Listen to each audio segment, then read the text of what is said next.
Bienvenida a todas las personas que están asistiendo. Por el momento están todavía ingresando algunas personas, pues les doy la bienvenida por parte de la Universidad Católica Santiago de Guayaquil y la carrera de Contabilidad y Auditoría. El día de hoy pues vamos a tener una conferencia.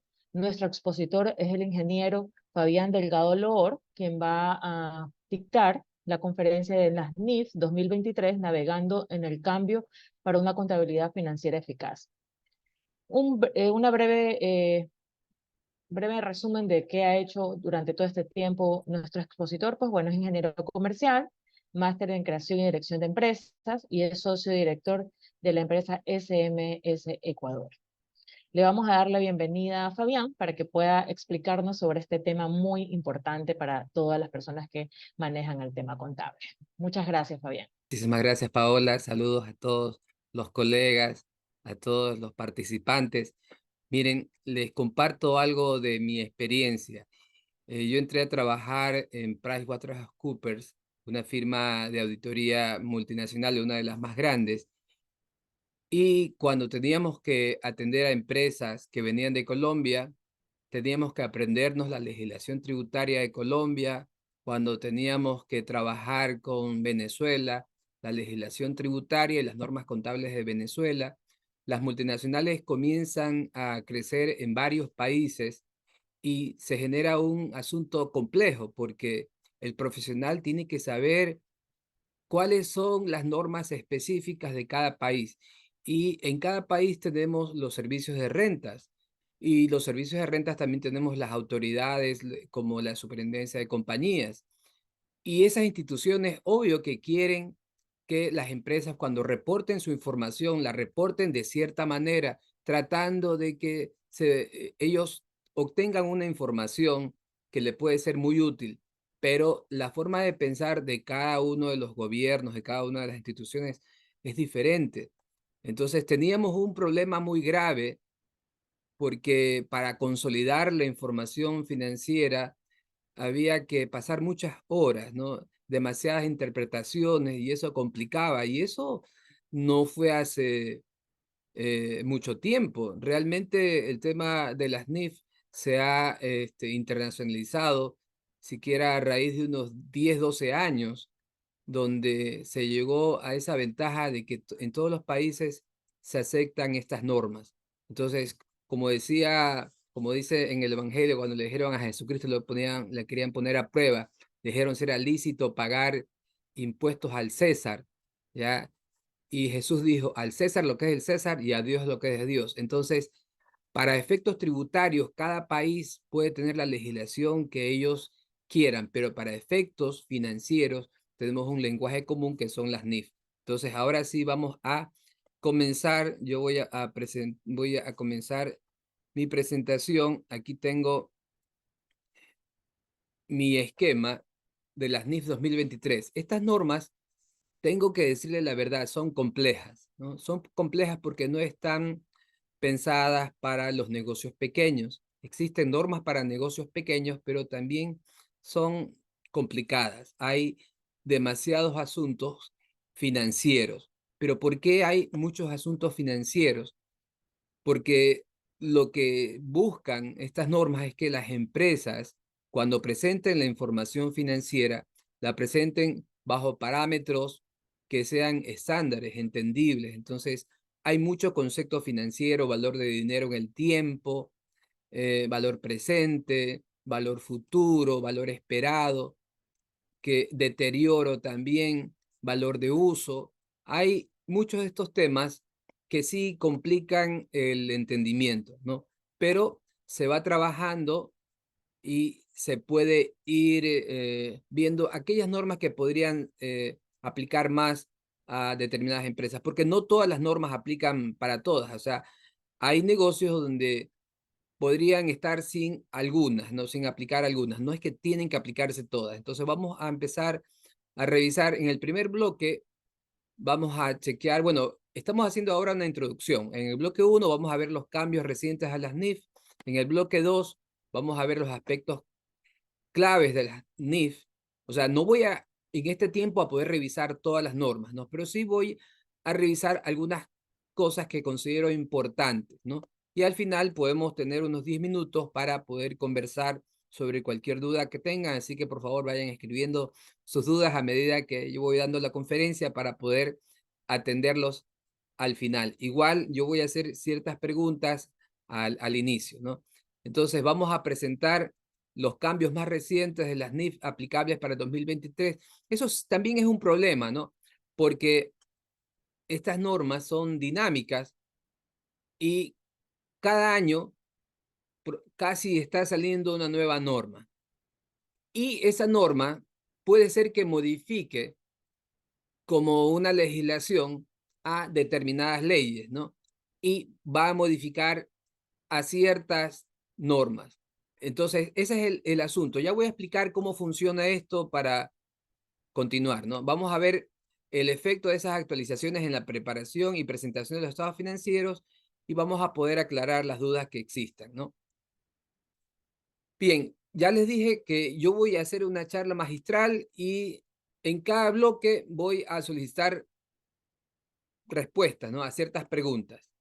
Me gustaría que noten todas las dudas para al final poder atenderlos de una manera organizada. Entonces, ¿qué son las NIF y por qué son tan necesarias? Ustedes aquí están viendo los libros, ¿no? Son las normas globales con la cual las empresas de Japón, de Estados Unidos, de Europa, de América pueden preparar sus estados financieros y como el lenguaje español o el inglés, ¿ya?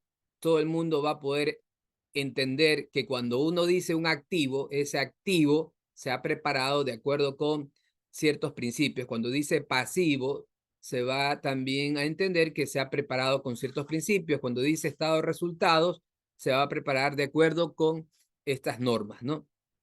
El lenguaje común. Entonces, son cruciales también para la transparencia, responsabilidad y eficiencia de los mercados financieros.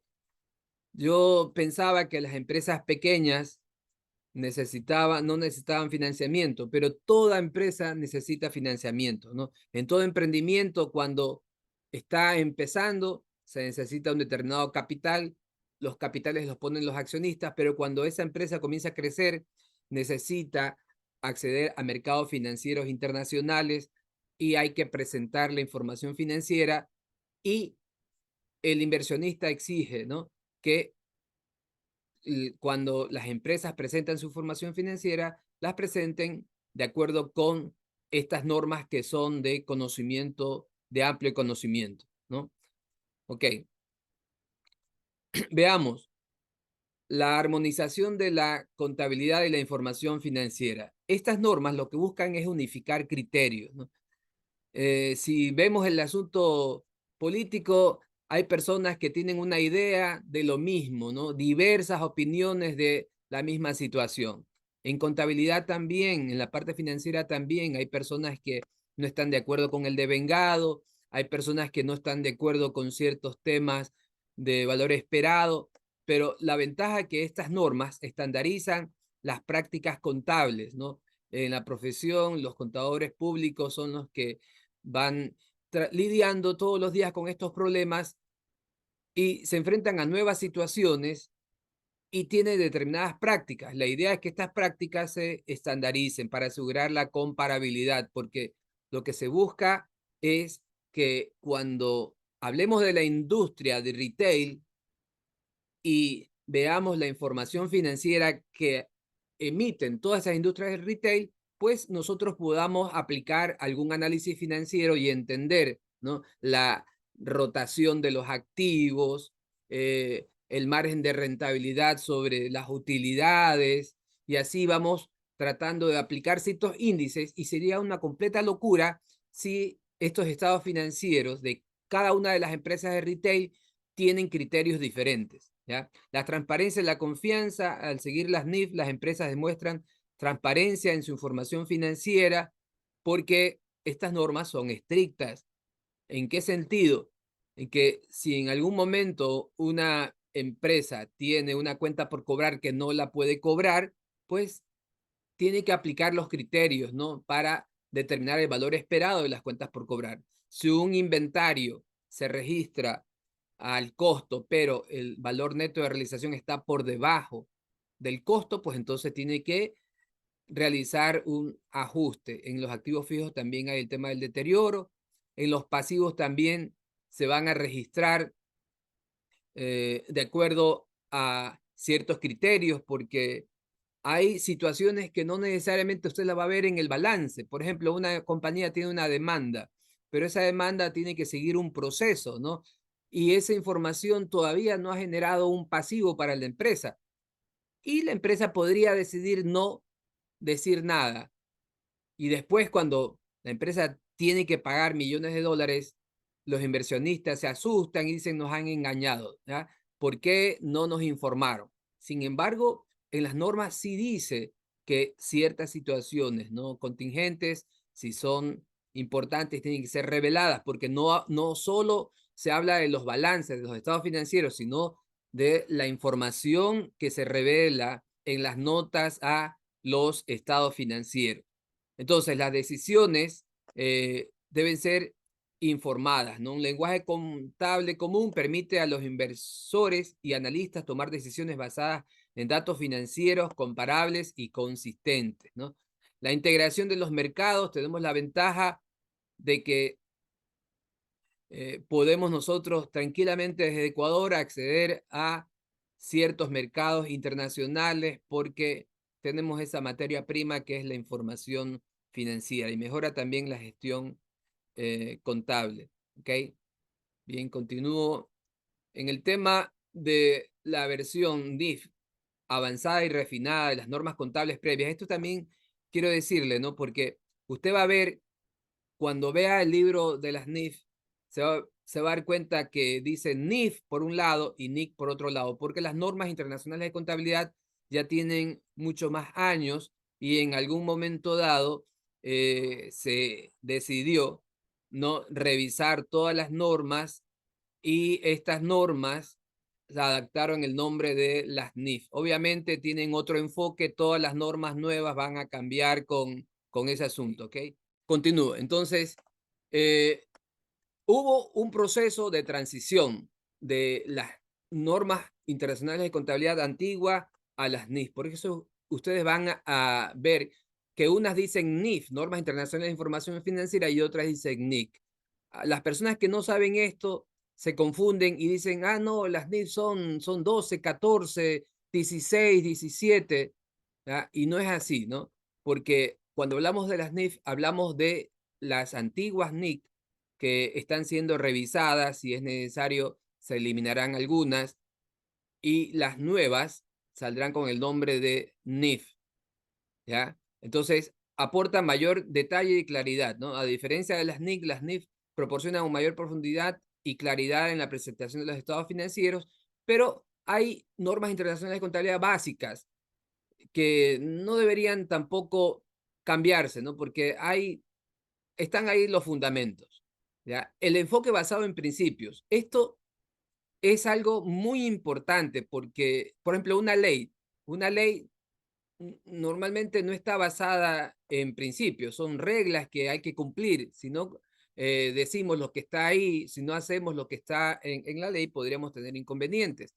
En cambio, cuando decimos que las normas, las NIF, están basadas en principios, nos permite a nosotros los profesionales que lidiamos todos los días con estos temas, poder interpretar, ¿no? Porque cada empresa es una situación distinta. A pesar de que hay normas estándares, hay siempre la posibilidad de que una empresa pueda aplicar de acuerdo a su criterio, interpretar ciertos temas, ¿no? Obviamente que por eso necesitamos que los profesionales también tengan su contrapartida, el contador, por un lado, que es el que prepara la información financiera, y el auditor que revisa la aplicación de estas normas, ¿no? Mejora continua, el reconocimiento global, ya lo hemos visto.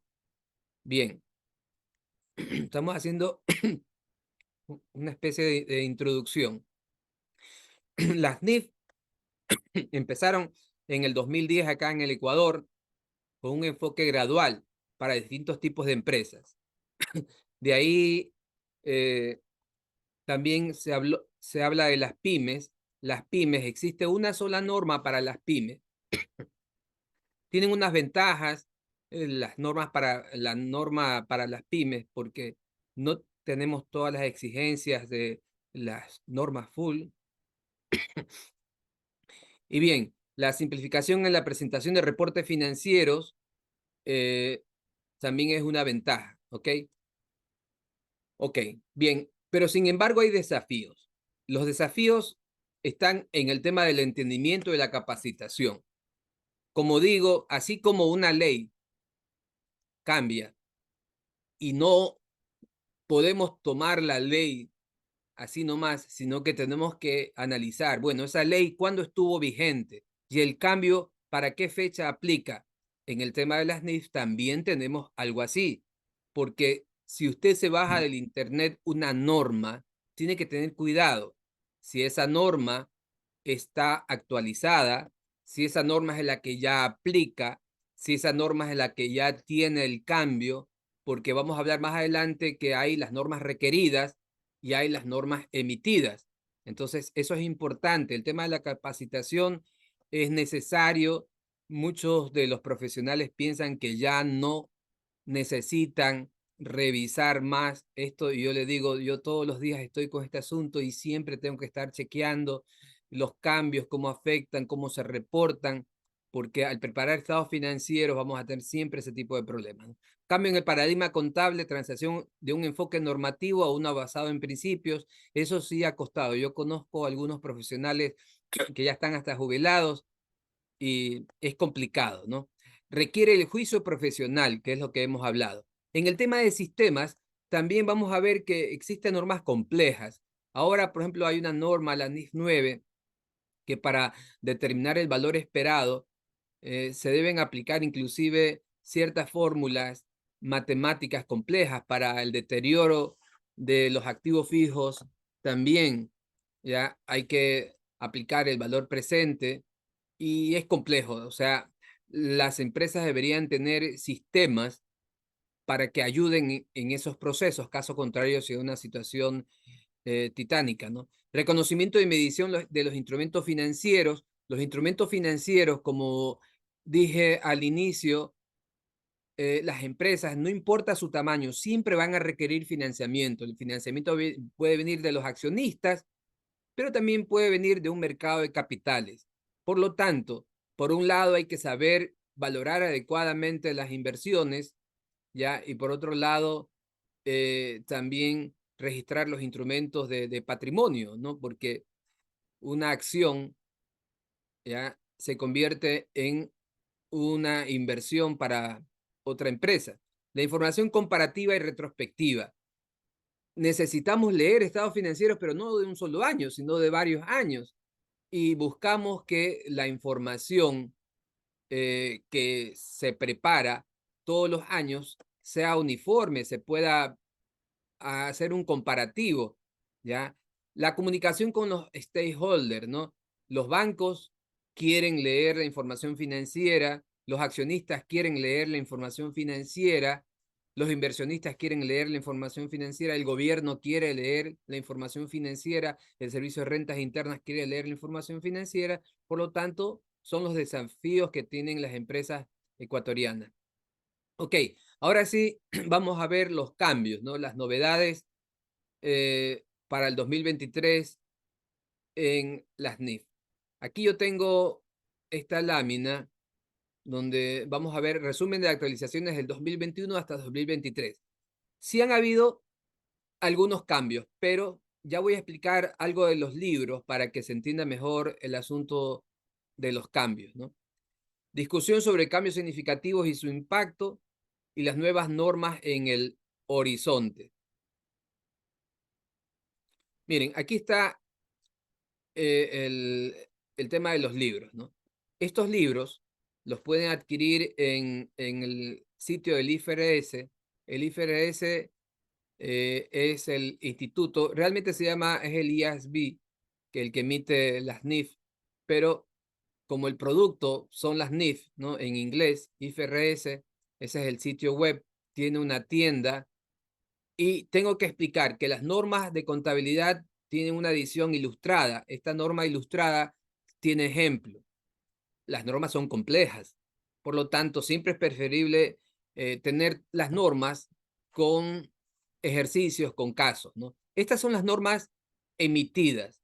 Hay que tener también mucho cuidado con el año de emisión, porque una norma emitida reemplaza a otra norma, por ejemplo, y en las normas emitidas ya no va a salir la norma reemplazada y sí va a estar la norma emitida, pero el problema es que emitida no significa requerida, ¿ya? Sino que ya está emitida y hay que tener cuidado con cuándo es que se va a, cuándo es que se va a, cuándo va a ser requerido, ¿no? La implementación de esa norma, ¿ok? Bien. Aquí vamos a ver el sitio, una vez el sitio, voy a ver si me funciona. Este es el sitio de la tienda, no estoy haciendo publicidad de los libros por si acaso, pero esto es un tema complicado. Yo le digo que es complicado. ¿Por qué es complicado? Porque cuando somos responsables de la información financiera en una empresa, tenemos que asegurarnos que estamos aplicando las normas del año, ¿ya? No podemos anticiparnos tampoco,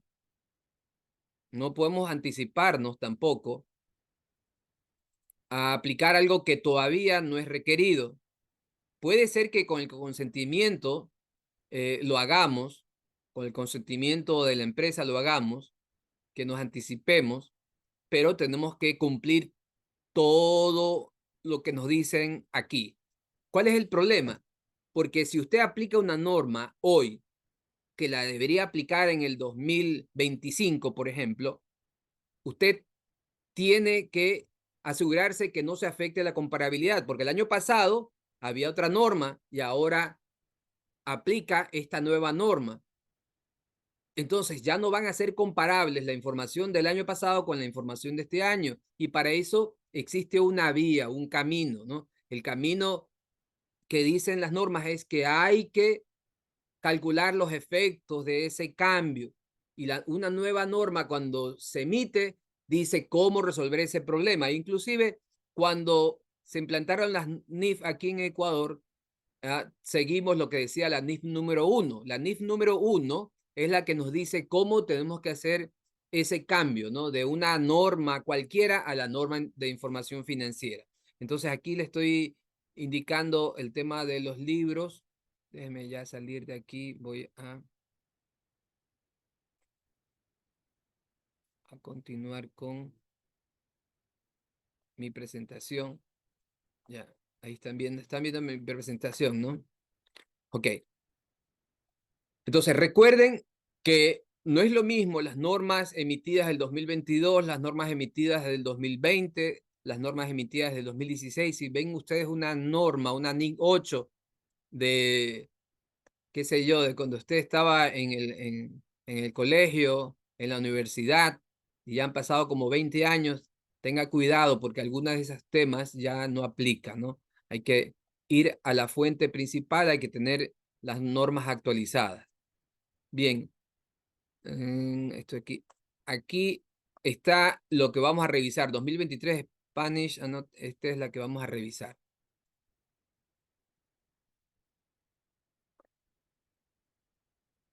Ya. Estoy en este momento mostrando los cambios en la edición del año 2023, ¿no? ¿Ya? Entonces, esta es una breve guía de los cambios incorporados a esta edición 2023 desde la publicación de las normas contables ilustradas requeridas al 1 de enero. O sea que esta es la última. Y estamos bien porque estamos viendo las requeridas. ¿Ya? Aquí está la información. Hay una nueva norma de contabilidad que es la NIF 17, contratos de seguros. Cuando sale una nueva norma y se relaciona con algunas otras, pues entonces las normas que se relacionen van a tener sus cambios. Es como cuando hablamos de que se modifica una ley y la ley, perdón, se emite una nueva ley y esa ley reforma a reglamentos y a otras leyes. Entonces ya tenemos problema porque la ley que teníamos nosotros guardados hace un año o meses antes que salga la nueva ley, pues ya no va a estar actualizada, pero también debemos preguntarnos para qué periodo sí aplica esa norma, ¿no? Porque las NIF requeridas para el 2016 aplican para los estados financieros del 2016, pero las requeridas para el 2023 obviamente que aplican para este año, ¿no? Yo le digo con mucha experiencia que tiene que saber eso, ¿ya? Ok, aquí habla de más cambios. La NIF 17, que es la modificada, también se ha cambiado las definiciones de estimaciones contables, o sea, se modificó la NIF 8 y eso ya es requerido para el 1 de enero del 2023. También el tema de las políticas contables, ¿no? Las modificaciones a la NIF 1 y al documento de prácticas de las NIF. El tema de los impuestos diferidos se modificó un tema, pero esto es un tema bastante técnico, la modificación. ¿Ya? Eso también lo vamos a ver. Bueno, entonces aquí está la explicación. Yo tengo unas láminas sobre eso de ahí.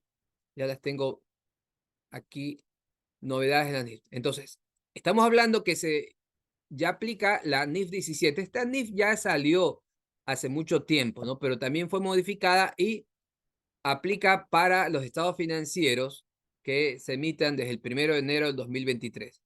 Entonces se hicieron modificaciones a 8 normas de contabilidad y a un documento de prácticas, ¿ya? Y los cambios obviamente derivados de la emisión de la NIF 17, que ha afectado a 16 normas de contabilidad. Empecemos chequeando la NIF número 17, contratos de seguros, ¿ya? Contratos de seguro. Requiere que las entidades reconozcan ganancias de contratos de seguro a lo largo del periodo de servicio y al liberarse del riesgo. Esta fecha de vigencia es 1 de enero de 2023. ¿Ya? Fue modificada en junio del 2020 y diciembre del 2021. Esta norma es importante, obviamente, para las compañías de seguros, pero no necesariamente solo las compañías de seguros las tienen que emitir, porque hay que ver si la transacción contiene un seguro y ahí sí habría que aplicar esta norma, ¿no? La NIF 17 fue emitida originalmente en mayo del 2017, de ahí se modificó en junio del 2020 y diciembre del 2021 y establece la contabilización de los contratos de seguro. Había ya una norma que ya estaba vigente que era la NIF 4, la NIF 4, ¿ya? Entonces ya vamos a ver que esta NIF 17 reemplazó a la NIF 4. Esta norma requiere que los contratos de seguro rentables se midan al valor presente ajustado por el riesgo de los flujos efectivos futuros. Mire, ya aquí ya metemos los temas financieros. Si usted no sabe cómo calcular el valor presente, si usted no sabe que para calcular el valor presente necesita una tasa de descuento, y la pregunta es, ¿cómo calculo la tasa de descuento? ¿Ya? ¿Cuáles son los flujos? Los flujos de entrada, los flujos de salida. Esas son las complicaciones que tienen estas NIF. ¿Ya? Hay impacto en diversas normas, incluyendo la NIF 3 de combinaciones, la NIF 5 de activos no corrientes mantenidos para la venta y la NIF 7 también de instrumentos financieros, entre otras. Bueno, en el contenido anterior de la NIF 4, ¿ya? Había menor comparabilidad y transparencia en los estados financieros y existía una contabilización y presentación de contratos de seguro de una manera menos estandarizada. Ahora el contenido actualizado de la NIF 17, ¿no? Nos habla de una mejora en la comparabilidad y la transparencia, armoniza los modelos de valoración de activos y pasivos. Mire, quisiera explicarle que los activos y los pasivos, ahora las normas siempre hacen énfasis en eso, en los activos y en los pasivos. Inclusive la NIF 16, de arrendamiento, ¿no? Nos exige que si el arrendamiento tiene ciertas cláusulas, entonces debería registrarse como un activo el valor presente de todos los pagos futuros que usted va a hacer. Y complicó algunos negocios, por ejemplo, aquellos negocios como de práctica que tiene un local en el Mall del Sol y tiene un contrato de arrendamiento y es un contrato a 10 años, pues entonces tiene que registrar el activo por un lado y el pasivo por otro lado, cosas que uno dice, no, pero si estoy pagando un arrendamiento, no, igual. El derecho de uso es muy parecido, pero ahora hasta el arrendamiento tenemos que registrarlo como activo y pasivo. La NIF 17 también nos pide ese asunto, registrar como activo y pasivo. ¿Qué vamos a registrar como activo y pasivo? Ya vamos a ver. Ok, entonces, todas las empresas podrían verse afectadas por este cambio, no solo las aseguradoras. La NIF 17 aplica a los contratos de seguro independientemente de la entidad que los emita, ¿no? Todos conocemos lo que es un seguro. Yo soy el titular de una póliza y voy con la compañía de seguros Amazonas y la compañía de seguros Amazonas es la que emite la póliza y de alguna manera yo le transfiero a Amazonas el riesgo, ¿no? ¿Por qué? Porque si yo muero, eh, pues voy a dejar en problemas a mi familia y yo responsablemente voy a pagar una prima a la compañía de seguros, pero si es que yo fallezco, entonces la compañía de seguros va a tener que pagar una cobertura, ¿ya? Yo tengo que pagar una prima. Gracias a Dios, hasta la fecha estamos aquí. He pagado cualquier cantidad de plata en seguros, pero estoy feliz de no haber utilizado el seguro. Pero el riesgo lo tiene la compañía aseguradora, ¿ya? Por eso cobra un beneficio, pero la aseguradora también podría decir, ah, ya, entonces como ya me pagaron la prima, eso es un ingreso. Y no necesariamente, de acuerdo a esta norma, eso no se puede registrar como un ingreso hasta que se hayan cumplido ciertas cláusulas. Entonces, la NIF 17 define un contrato de seguro en función de si el contrato transfiere un riesgo de seguro significativo, ¿no? Estamos hablando de que seguros de vida, perfecto, seguros de vehículo, también, ¿no? Pero hay pocotón, una gran cantidad de seguros. Las tarjetas de crédito le dicen, tome esta tarjeta de crédito y ya está incorporado un seguro de gravamen o un seguro de tal cosa. Si usted fallece y no me puede pagar, pues entonces aplicamos el seguro y usted está pagando un valor. Por lo tanto, la tarjeta de crédito también, a pesar de que no es una compañía de seguro, debería de aplicar esta norma. Entonces, la pregunta es, ¿tiene un contrato dentro del alcance de esta NIF 17? Las tarjetas de crédito, débito, los contratos de préstamo, garantías de cumplimiento de desempeño, garantías extendidas, contratos de mantenimiento, garantías entre el grupo y subsidiaria. Bueno, así hay una gran cantidad de contratos que podrían tener un tema de contrato de seguro, ¿no? Que hay que analizar para ver si aplica o no. Bien, aquí tenemos una definición de contratos de seguro. La NIF 17 define los contratos de seguro como aquellos contratos con los cuales una parte, ¿no? El emisor, por ejemplo, compañía Seguros Amazon, acepta un riesgo de seguro significativo de otra parte, el titular de la póliza, ¿no? Vamos a asumir que Fabián Delgado paga 10, voy a poner un ejemplo, ¿no? $10,000 anualmente por un seguro, pero ese seguro me da $5 millones, ¿ya?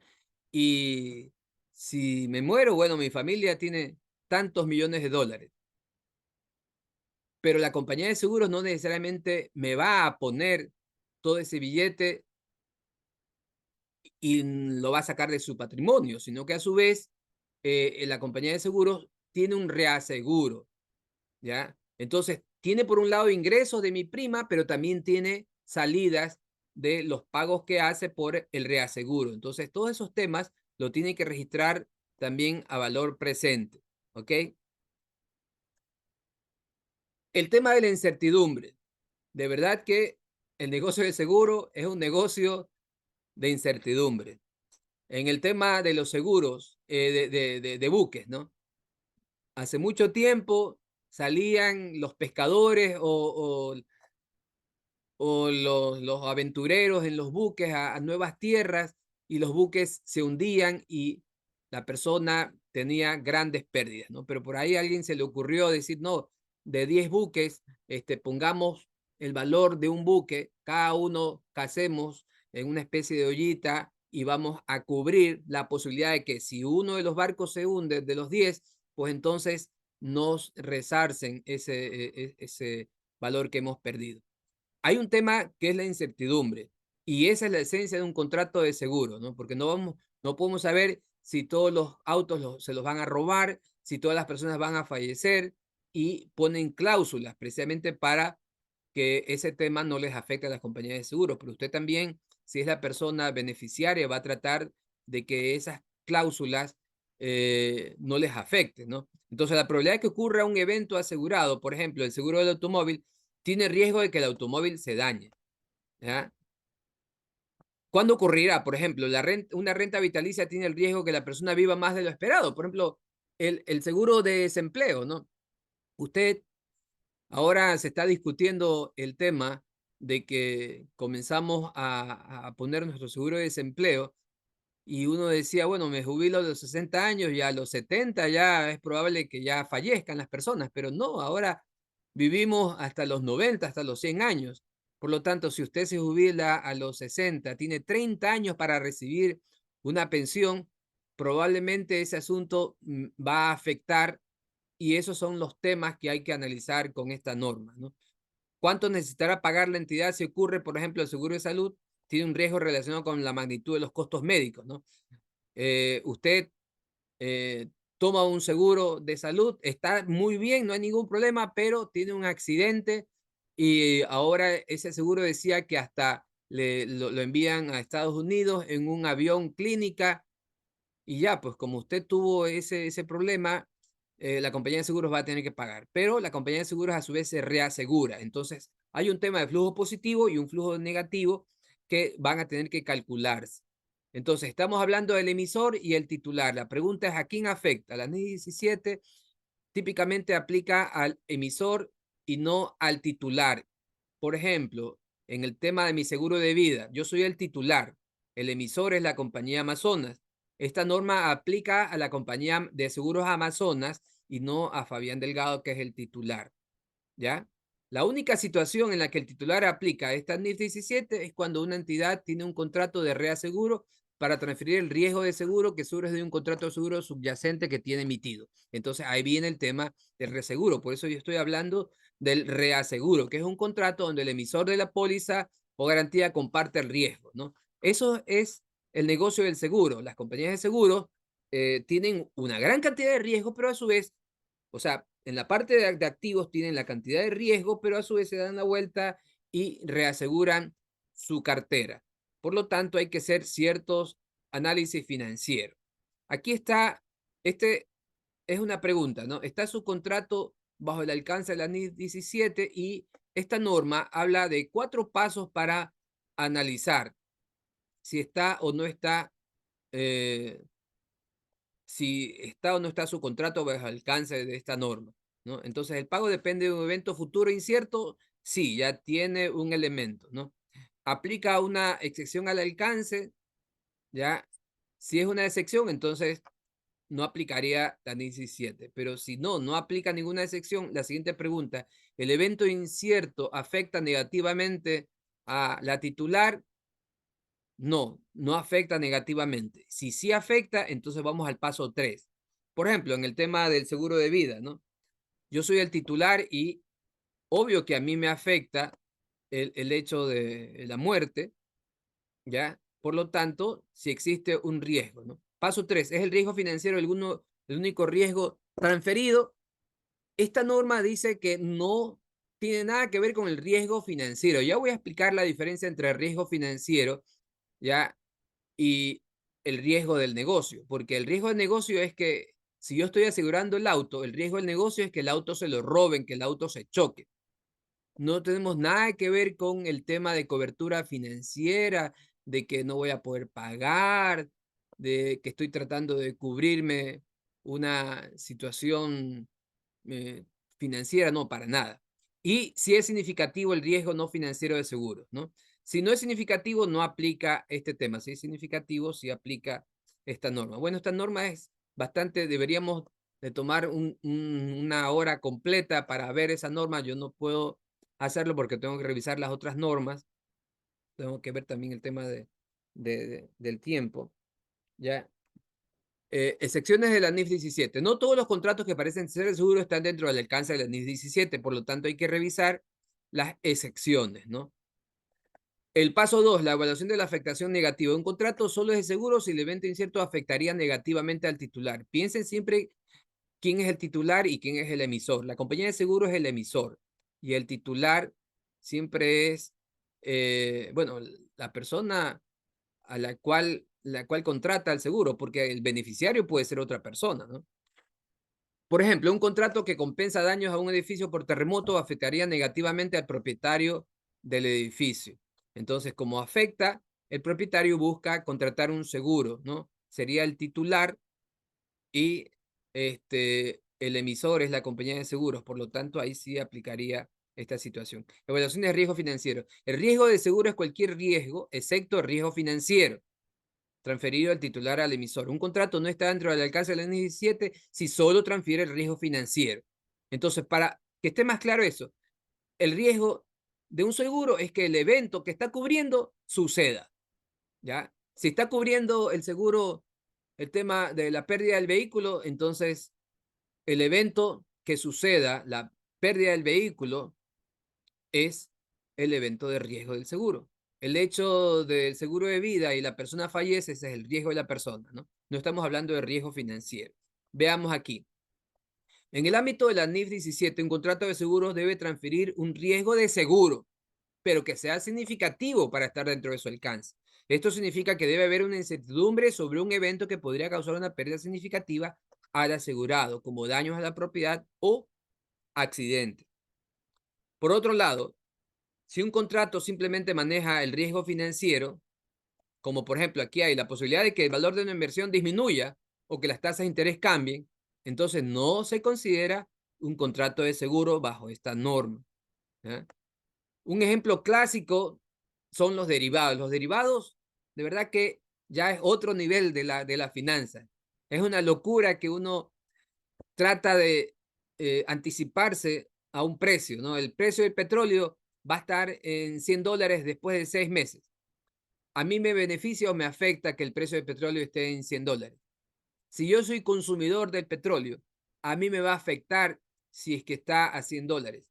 Por lo tanto, yo puedo adquirir una cobertura, un instrumento financiero, ¿no? Que pase lo que pase, el precio del seguro del petróleo lo voy a comprar a $80. Entonces, eso es un tema de cobertura y eso no está dentro del alcance de la NIF 17. Lo que está tratando es cubrir un riesgo financiero, ¿no? Pero también hay una gran cantidad de cosas, derivativos, swap, intercambios, bueno, no, hay muchos temas. Por eso habla aquí de la contabilidad de coberturas. Significancia del riesgo no financiero. El riesgo de seguro debe ser significativo y es significativo si puede causar pagos adicionales importantes en escenarios realistas. La significancia se basa en el valor presente de los pagos adicionales en caso de ocurrir el evento asegurado. ¿Ok? Criterios adicionales a considerar. Determinar si existe un contrato que crea derechos y obligaciones exigibles. Entonces, un activo y un pasivo. Y confirmar que el riesgo transferido es preexistente y proviene de un tercero. Vamos a ver aquí un ejemplo sencillo primero, un ejemplo sencillo, ¿no? Una compañía de seguros ofrece un contrato de seguro de vida con una prima anual de $1,000 y una suma asegurada de 100,000. O sea, esta es la cobertura. Esto no va a entrar a la compañía de seguros, lo que va a entrar es la prima, ¿ya? Esto es lo que saldría de la compañía de seguros si el evento, ¿no? de la muerte se produce en caso de fallecimiento. Entonces, la NIF 17 requiere que la compañía estime los flujos efectivos futuros relacionados con este contrato, ajustados por el riesgo y el tiempo, y que determine un margen de servicio contractual. Entonces, las compañías de seguros dicen, ok, yo voy a recibir 1,000 al año por la posibilidad de entregar $100,000. Entonces, yo digo, espérate un ratito, ¿yo cuánto he tenido que pagar de comisiones, ¿no? a los brokers para conseguir esta prima? Y aparte, ¿cuánto tengo que pagar por cobertura? ¿Ya? O otros valores que yo tengo que pagar. Entonces, hay una línea de tiempo. ¿Cuándo recibo esto? hay la duda. Si recibo esto al inicio, ya lo considero como un ingreso, ¿ya? ¿O no? Bajo esta norma no se considera como ingreso al inicio, ¿ya? Entonces aquí estamos viendo la situación anterior con la NIF 4 y con la NIF 17, los activos del contrato de seguro, ¿ya? Que son los valores que se recibe por las primas, y los pasivos del contrato del seguro que tienen que determinarse, ¿ya? Y están también el tema del reaseguro aquí incluido. Bien, en el estado de resultados, a su vez, va a haber esto, ¿no? Ya cuando se obtenga la ventaja y se haya podido determinar que se obtuvo la diferencia entre el valor de la prima y todos los pagos que ha tenido que realizarse. Entonces, el resultado del servicio del seguro, el resultado financiero neto, las ganancias y las pérdidas. Ok, aquí estamos viendo los momentos. Reconocimiento inicial, y eso lo va a encontrar en la NIF 17, hay un momento de reconocimiento inicial. Normalmente, en la mayoría de las nuevas NIF, va a haber este reconocimiento inicial, o sea, al inicio, cuando usted adquiere el activo, ¿ya?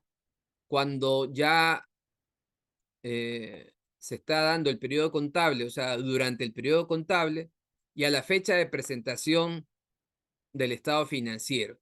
Entonces, al inicio, yo no tengo ningún registro a resultados, ¿ya? Sino que tengo que calcular el valor del nuevo negocio. Y esto es un tema de valor actual de todos los flujos, y son flujos netos entre lo que entra y lo que va a salir. Ya, ok. Y a medida que va viendo el cambio, ¿no? En las estimaciones, se va registrando eso en pérdidas y ganancias. Ok. Bien, vamos a ir avanzando con los otros cambios que les dije, ¿no? Ese es el cambio de la NIF 17. Ahora también les dije que había modificaciones a la NIC 8, introduce la definición de estimaciones contables y ayuda a distinguir entre cambio en estimaciones y políticas contables, ¿no? Siempre ha habido una duda, ¿qué es una estimación y qué es una política contable? Entonces, mientras más se clarifique esto, mucho mejor. Ya tiene vigencia para el 1 de enero del 2023, ¿ok? Entonces, en la NIC 8 anterior, las estimaciones contables se aplicaban con juicio y consideración de experiencia histórica y expectativa futura, ¿no? Los cambios en las estimaciones contables se registran prospectivamente. Ahora, con este contenido actualizado, ya se modifica la NIC 8 para clarificar la definición de las estimaciones contables, y hay que distinguir entre cambios en estimaciones contables y cambios en las políticas contables, ¿ok? Yo puedo estimar, inclusive el valor esperado, ¿no? Es una estimación, ¿ya? El valor de una provisión es una estimación, pero el cambio en políticas contables es, por ejemplo, una norma. Se aplica una norma o una política contable determinada, por ejemplo, el tema de los inventarios al método promedio o al método FIFO, ¿ya? Ok, entonces, también hay modificaciones a la NIC 1, ¿ya? Y al documento de prácticas, las NIF 2. Esto es interesante. Se reemplaza el requerimiento de revelar políticas contables significativas por políticas contables materialmente relevantes. ¿Qué significa esto? ¿No? Los auditores no emitimos más que una opinión sobre los estados financieros y sus notas, pero los auditores tenemos más experiencia en el armado de notas. Entonces, finalmente terminamos ayudando a las compañías a la preparación de las notas, y se explican poco de notas, poco de temas, muchos temas que podrían no ser materialmente relevantes para la empresa. Ahora, la idea es que se queden solo aquellos materialmente relevantes, y hay una manera de cómo determinar cuándo son materialmente relevantes, y no solamente indicar todas las normas, ¿no? Porque a la final tenemos mucha información que no es tan útil. Si ustedes ven las notas de los estados financieros recientes, ¿no? Parecen prácticamente libros, porque se explica de todo. Es muy bueno que exista la información, pero también tanta información podría confundir, y por eso entonces tenemos este cambio interesante. Información a revelar sobre las políticas contables, ¿no? Anteriormente se seleccionaban las políticas contables basadas en las NIF específicas o en su defecto de acuerdo al juicio de la administración, ¿no? Se aplicaban las políticas con uniformidad y modificación según disposiciones transitorias de las NIF. Ahora el contenido actualizado, hay modificaciones en la NIC 1 y en este documento de prácticas de la NIF 2 para enfatizar la revelación de políticas contables significativas. ¿Ok? Bien, las revelaciones de políticas contables, modificaciones a la NIC 1 emitidas en febrero del 2021 con aplicación efectiva para periodos anuales que comiencen a partir del 1 de 2023, tienen como objetivo mejorar las revelaciones de políticas contables, que es lo que hemos dicho, ¿no? Antes se requería que las empresas revelaran todas sus políticas contables significativas. Con la enmienda solo se requiere revelar aquellas políticas que son materiales, o sea, es decir, aquellas que razonablemente se espera que influyan en las decisiones de los usuarios de los estados financieros. Igual hay que aplicar criterios. Además, la modificación aclara cómo distinguir entre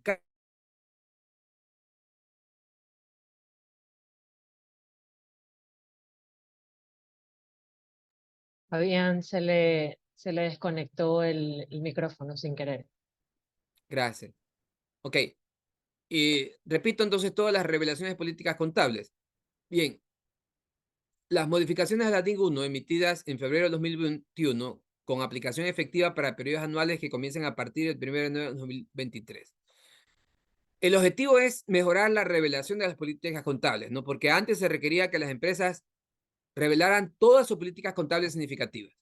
Y ahora con la enmienda solo se requiere revelar las políticas que son materiales, o sea, aquellas que razonablemente se espera que influyan en las decisiones de los usuarios de sus estados financieros. ¿Ya? Además, la modificación aclara cómo distinguir entre cambios en políticas contables y cambios en estimaciones contables, siendo estos últimos aplicados prospectivamente y los primeros generalmente aplicados de forma retrospectiva. O sea, los cambios en estimaciones siempre han sido de manera prospectiva, o sea, de aquí hacia adelante. Pero cuando se cambia un principio contable, se busca que sea de manera retrospectiva. Retrospectiva significa de que el estado financiero del año anterior va a tener que cambiarse para que no se afecte la comparabilidad. No sé si ustedes han visto en los estados financieros, se pone 2 años, el año actual y el año anterior. ¿Por qué? Porque el usuario va a querer saber cómo le fue a la empresa, cuánta utilidad tuvo el año pasado, cuánta utilidad tiene este año, cómo crecieron los activos, cómo disminuyeron los pasivos, ¿ya? Y si el año pasado tenía una política contable y ahora tengo otra política contable, pues puede afectarse la comparabilidad y requiere que ese cambio se haga de forma retrospectiva. Pero en cambio, el cambio en una estimación solo aplica de forma prospectiva, o sea, solo hacia adelante, ¿no? Ok. El documento de práctica de las NIF, esta no es una norma, pero sí es importante verlo porque habla de realización de juicios sobre la materialidad. Ya proporciona orientación a las empresas cómo realizar juicios de materialidad al preparar sus estados financieros de propósito general de acuerdo con las NIF, ¿no? Entonces, se establece un proceso de 4 pasos en que las empresas pueden seguir al hacer los juicios de materialidad y ofrece orientación sobre cómo tomar estas decisiones en circunstancias específicas, ¿no? Por ejemplo, cuando hay temas de periodos anteriores, errores, ¿ya? Siempre hay la duda, uno dice, a ver, caramba, hoy, 2023, nos dimos cuenta que el año pasado habíamos aplicado mal algo, hemos cometido un error. Entonces, ¿cómo hacemos ahí? ¿Ya? Entonces, ahí también es útil esta NIF, que no es la NIF 2, por si acaso, ¿no? Los documentos de práctica, que también los tengo ahí. Aquí tengo unas láminas, pero también creo que tengo más acá el documento. Bueno, podemos ir un ratito a... Pasa que el tiempo es mi mayor enemigo. Aquí estamos yendo al documento de práctica. Ups, es que es un documento en... Ya, no lo puedo presentar porque es un documento que está en HTML. Tendría que... Ok, es que en Internet está, este documento sí está actualizado, realización de juicio sobre el materialidad. Ok, bien. Y aquí están el proceso de 4 pasos, que es la parte más importante de esta norma, ¿no? Hay que identificar la información potencialmente material, ese es el primer paso. El segundo paso, hay que evaluar si la información omitida o tergiversada podría influir en las decisiones de los usuarios de los estados financieros, basándose en esos estados financieros, ¿no? Lo que requiere considerar las características generales de la materialidad y organizar la información dentro de estados financieros de manera clara y concisa para comunicar la información material de manera efectiva. Revisar las conclusiones anteriores para determinar si todo el conjunto de estados financieros comunica la información necesaria de manera clara y completa. ¿Ya? ¿Ok? Bien.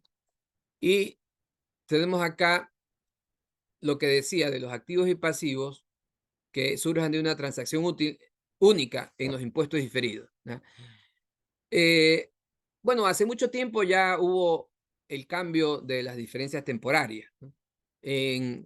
Cuando uno tiene que aplicar la NIC 12, uno dice, a ver, ¿qué dice la ley? ¿Qué dice la norma? Entonces, yo primero tengo que aplicar la norma contable.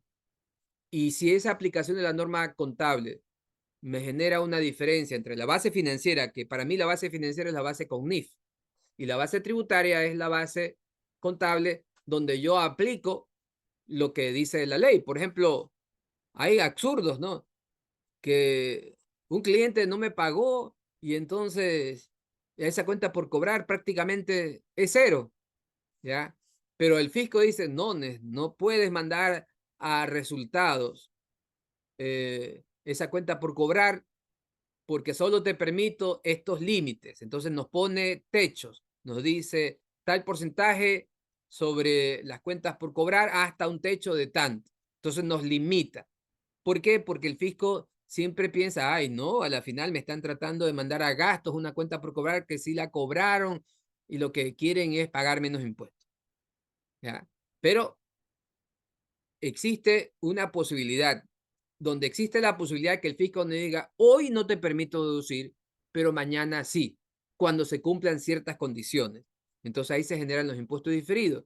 Pero este tema de acá habla de algunos temas especiales que vinieron, por ejemplo, con la NIF número 16, el tema de los contratos, sí, el tema de los arrendamientos, porque en los arrendamientos, como les digo, había empresas y hay empresas que hacen esos arrendamientos de largo plazo y a pesar de que un arrendamiento debería ser un gasto, ¿ya? En estos casos el contrato no obliga a que la persona no puede salir de ese arrendamiento y tiene que registrar un activo y un pasivo, ¿ya?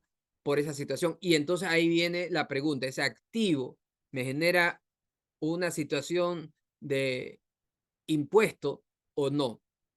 ¿Ya? Y ahí, por el pasivo también me puede generar una situación de impuesto o no. Es un tema complejo. Si se me da un impuesto diferido por la misma situación, tanto por el activo como el pasivo, esta norma dice no, no lo registres. ¿Ya? Esos son los cambios. Ya más adelante vamos a hablar un poquito sobre la NIC 12.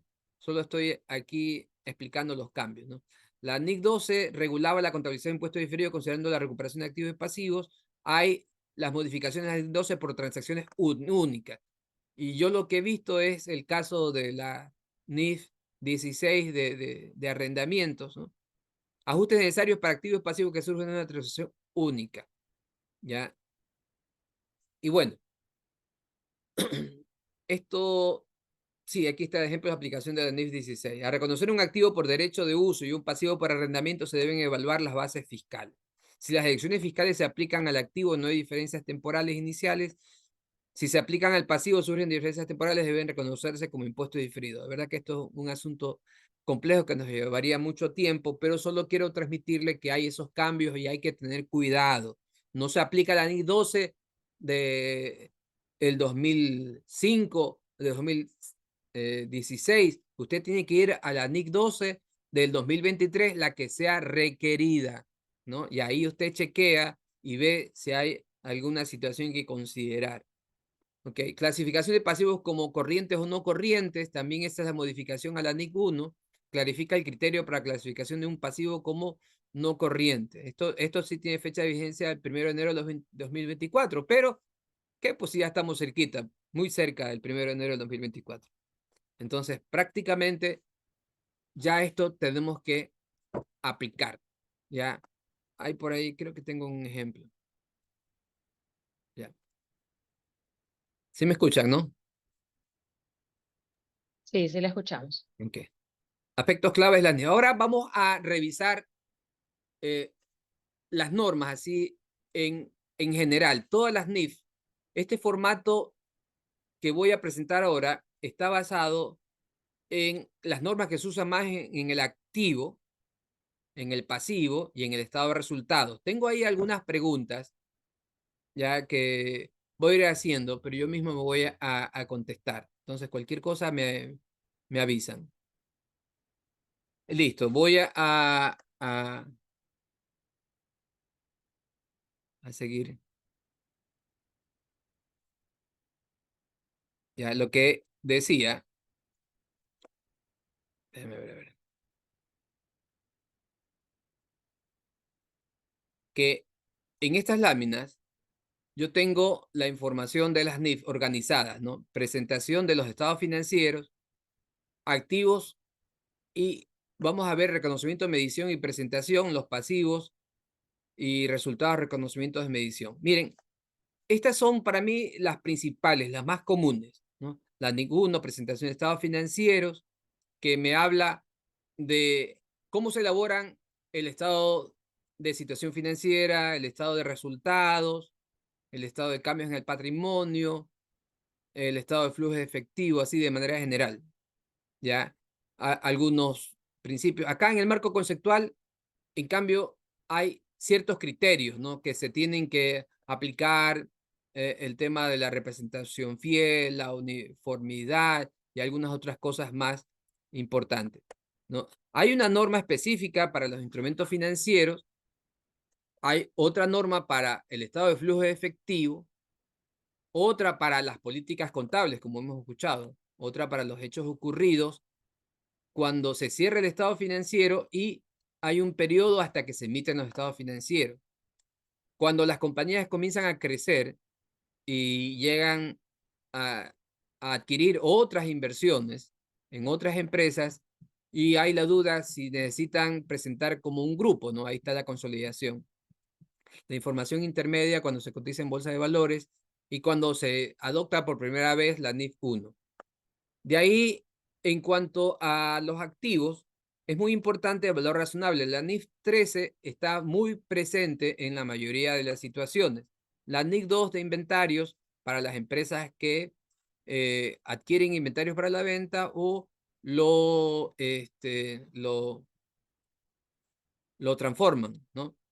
Este caso, la NIF 5, que se da cuando un activo fijo, ¿no? Deja de usarse como activo fijo y ahora más bien se lo va a vender. Entonces, es el activo no corriente mantenido para la venta. Y la NIC 16, donde da los criterios de cómo se deben registrar los activos que se van a usar, los activos fijos, ¿no? Porque el beneficio es más de un ejercicio contable. La NIF 16 de arrendamiento, ¿no? Que también la hablé. La NIC 38 de los activos intangibles, porque ahora sucede que las empresas están valorándose más por el intangible, ¿no? Que por los activos fijos. Imagínense el caso de Facebook, el caso de Amazon, ya todas esas empresas valen más por el activo intangible que por los activos fijos, ¿no? La NIC 40 para las propiedades de inversión, porque cuando usted adquiere un terreno, pero ese terreno no es para usarlo, sino para tener algún posible negocio, le tiene que recurrir a la NIC 40 propiedades de inversión. Y la NIC 41 para el caso de todos los seres vivos, ¿no? Si usted tiene animales, tiene ganado, si usted tiene plantaciones, entonces tiene que aplicar la NIC 41. Esta NIC 36 aplica para todos los activos, prácticamente activos no corrientes, ¿no? Porque para el tema de cuentas por cobrar también hay algunas ideas de deterioro, pero no es exactamente igual como aplica para los activos fijos, ¿ya? Ni para los activos intangibles. Y este pago basado en acciones que no sucede tanto aquí en Ecuador, pero a nivel internacional sí es una medida, ¿no? Cómo se puede pagar a los ejecutivos de una empresa en acciones o una deuda, sustituir una deuda por acciones también. La NIC 17, contrato de seguro que hemos visto que es nueva, la NIC 19, beneficios de empleados, que este no necesariamente es el tema de decimotercero o decimocuarto, sino estas provisiones que se hacen para jubilación, por ejemplo, entran dentro de este tema de NIC 9. La NIC 27, costos por préstamo, ya hay situaciones especiales cuando se está formando un activo fijo y se forma un activo fijo y probablemente los costos financieros de formación del activo fijo van a tener que incluirse como parte del activo fijo. La NI 37, para todas esas situaciones tanto de activos como pasivos contingentes, que no son activos o pasivos que deben registrarse, pero probablemente tengan que revelarse y en algún momento dado sí tengan que registrarse. La NIF 12, que son los impuestos diferidos, y la NIF 15 de ingresos de las actividades ordinarias, que es una norma relativamente nueva. ¿Ok? Bien. ¿Cómo vamos a trabajar? Vamos a revisar la pregunta. Ya no tengo tiempo para buscar la posible respuesta, ¿ya? Sino que más bien voy a yo darle la respuesta y empezamos con la presentación de los estados financieros. Lo primero que debemos hacer es revisar el marco conceptual. El marco conceptual de las NIF, les dije que no es una norma, pero es donde están los criterios y siempre hay que revisarlos. Y ahí habla, por ejemplo, del activo, que el activo es un recurso económico presente, controlado por la entidad con resultados de esos pasados. Es un recurso económico, es un derecho que tiene el potencial de producir beneficios económicos. Mire, hay personas que se confunden y piensan que todo es un activo, ¿no? Se adquiere un carro, pero ese carro es para el dueño de la empresa. Se adquiere un terreno, pero es el terreno para la casa del dueño de la empresa, ¿no? Entonces, es un recurso económico controlado por la entidad, pero la pregunta es, ¿genera beneficios económicos para la entidad? Puede ser que para el dueño, para el accionista, sí, pero para la empresa no. Entonces, no tiene la condición de activo a pesar de que tiene una factura. Por ejemplo, si compró el auto a nombre de la empresa, pero lo usa como toda la familia, entonces no es un activo de la empresa, ¿no? ¿Cómo se define un pasivo? De acuerdo al marco conceptual, es una obligación presente de la entidad de transferir un recurso económico como resultado de sus pasados. Cuando yo como auditor veo que hay pasivos que no se pagan, entonces están registrados y contablemente. Pero ¿por qué no se pagan? Vaya usted a saber por qué no se pagan. Entonces, no tiene tampoco la condición de pasivos. Esto lo podemos ver en el marco conceptual del párrafo 426. La idea es que yo les presente la norma completa y vayamos al párrafo, pero no tenemos tiempo para eso. Bien, ahora otra pregunta. Un conjunto completo y de exigencia de los estados financieros. Cuando usted va a la NIC 1, la que habla de los estados financieros, le habla de estos temas. Y aquí yo les pregunto, ¿verdadero o falso? Un conjunto completo y de exigencias de estados financieros incluye un estado de situación financiera al final del periodo, un estado de resultado y otro resultado anterior del periodo, un estado de cambios en el patrimonio del periodo, un estado de flujo efectivo del periodo, notas, información comparativa, estado de situación financiera al principio del primer periodo inmediato anterior, comparativo, cuando una entidad aplica una política contable, buena, ta. Y la verdad es que todo esto aquí sí está en la NIC 1, en el párrafo 10. ¿Y qué trata de decir esto? Que un conjunto completo de estados financieros que se presentan para los inversionistas tiene que tener todo esto. El estado de situación financiera, que es el balance general. El estado de resultado, que ahora también se llama estado de resultado integral. Es un cambiecito medio complejo de explicar. No lo voy a hacer ahora, pero ahí está. El estado de cambio en el patrimonio, que en cambio ese me dice cómo ha variado el patrimonio de los accionistas, ¿no? Ellos pusieron $1.000 al inicio y ahora hay $100.000. ¿Cómo se llegó a $100.000, no? Y el estado de cambio de patrimonio me explica por la ganancia, por la revaluación de algunos activos, qué sé yo. Y el estado de flujo efectivo que me complementa la información del estado de resultados, porque el estado de resultados me dice si yo he ganado o perdido, pero no necesariamente me habla de los flujos de efectivo. En cambio, en el estado de flujo efectivo me dice que el dinero entró por los flujos de operación, por los flujos de inversión o de financiamiento. Entonces me da una información complementaria. Y las notas que definitivamente complementan porque todos estos estados financieros son puros números. En cambio acá ya tengo explicaciones, ¿no? Explicaciones de qué hay en cada cuenta, explicaciones de cómo se contabilizaron los inventarios, cómo se registró, si es que hay deterioro, algunas cosas así. La información comparativa también es muy útil, ¿ya? Y en algunos casos, por ejemplo, cuando se aplica por primera vez la NIF o cuando hay un cambio de una norma, un cambio contable, hay que preparar este estado de situación financiera al principio del primer periodo inmediato anterior comparativo. Pero esto es bien complejo porque este no es el balance del año pasado. Este es el inicio del año pasado. O sea, si estamos hablando de que ahora vamos a cerrar el 31 de diciembre del 2023, este sería el 1 de enero del 2022, ¿ya? Este sería el 1 de enero del 2022, o sea, los estados financieros al 1 de enero del 2022. ¿Y eso qué busca? ¿No? Que en momento de comparar la información sea uniforme. Ok, ¿verdadero o falso? La clasificación del estado de situación financiera se hace de acuerdo al activo circulante, al activo fijo, activo diferido, otros activos, pasivos circulantes, pasivos a largo plazo. Bueno, esto en los libros antiguos hablaba esto del activo circulante, ahora la NIC 1 dice no, los activos son corrientes o no corrientes, los pasivos son corrientes, no corrientes y patrimonio, ¿no? Inclusive hay un concepto interesante en el asunto del patrimonio, porque si usted registra bien los activos y bien los pasivos, la diferencia obviamente que es el patrimonio, ¿no? Ok, la NIC 1 establece requisitos mínimos que se deben cumplir en la presentación de los estados financieros, incluyendo la estructura de los estados financieros, los elementos que deben incluir en los mismos, las políticas contables aplicadas y los formatos de presentación. También establece la importancia de la coherencia y comparabilidad en los estados financieros de diferentes periodos y entre empresas similares. Ok, ahora entramos a otra norma. Esta la voy a pasar. Ya, vamos a ir mejor a la NIC 7. Tengo que priorizar. ¿Cuál de las siguientes opciones describe correctamente una categoría de actividades que se deben presentar en estado de flujo efectivo? ¿No? Específicamente, el estado de flujo efectivo se trata en la NIC 7.